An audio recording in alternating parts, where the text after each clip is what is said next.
The Not USA but USA campaign comes after the Solidarity Movement, an umbrella body made up of an Afrikaner lobby group, AfriForum, and trade union Solidarity, took advantage of US President Donald Trump's hostility to the South African government.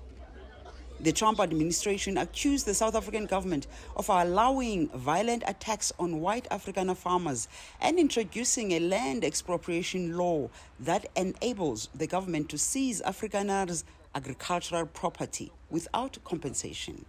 The South African government has dismissed the claims made by these organizations. President Cyril Ramaphosa criticized AfriForum and Solidarity and said, and I quote, "As proud South Africans, we prefer that we should all stay here and solve our problems. What they're doing is sowing divisions in our nation," end quote. The Not USA but USA campaign has now added its voice and says it wants to rally South Africans to address internal challenges together rather than letting foreigners influence existing challenges.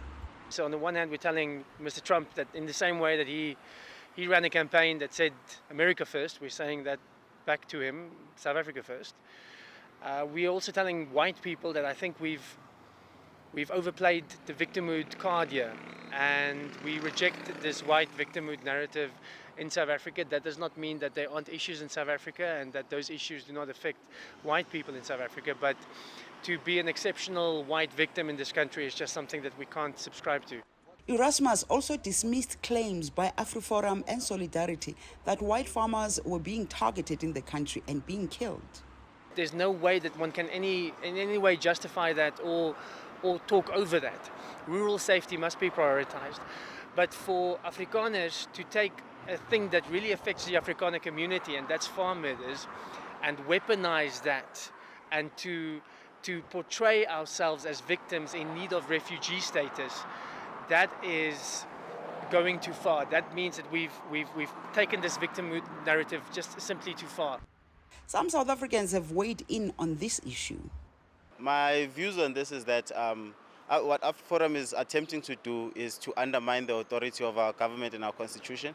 And I feel like if they seek any solutions with what our government is doing, they should be lobbying with our country and lobbying with organizations that are in South Africa to solve the problems that we have as South Africans, rather than attempting to recruit a foreign power. I mean, they're not going to succeed. South Africa is a republic, it's a democratic one. When it was drafted from the word go, and when we adopted the Bill of Rights, we adopted our constitution, it was when that we said we are a republic, all of us. Why do we have to? If white people want to separate themselves from us, why do we have a problem with that? Let it be. I don't see a problem with that. The Not USA but USA campaign leader, Johan Erasmus, says his predominantly Afrikaner organization is only interested in facilitating reconciliation here in South Africa.